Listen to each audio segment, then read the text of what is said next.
Why use TIS to monitor control loops? An automated processing plant makes use of thousands of control loops to maintain process balance and manage equipment-related functions. Due to the number of control loops, the instrumentation department finds it difficult to proactively manage the performance of each loop. Poor or sub-optimum performance of a control loop can be present for a long time, without being noticed. Mostly because such a condition won't trip the plant. However, sub-optimum control loop performance generates inefficiency in the process. In other words, it converts into losses. A solution is required to provide easy-to-use information to instrumentation and production, to identify control performance issues. The following example monitors the performance of 28 components within the secondary rougher circuit in real time.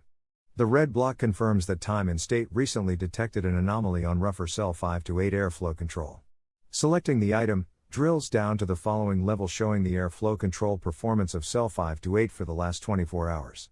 The information confirms that these control loops complied with their optimum envelope for 87%. However, cell 428's controller performance deteriorated since 12 o'clock. Drilling down, confirms that cell 428 process measurement is 3.2 units above the set point. This provides sufficient information to task a technician to investigate the issue. In seconds, within 3 button clicks, it was possible to identify conditions that may cause losses.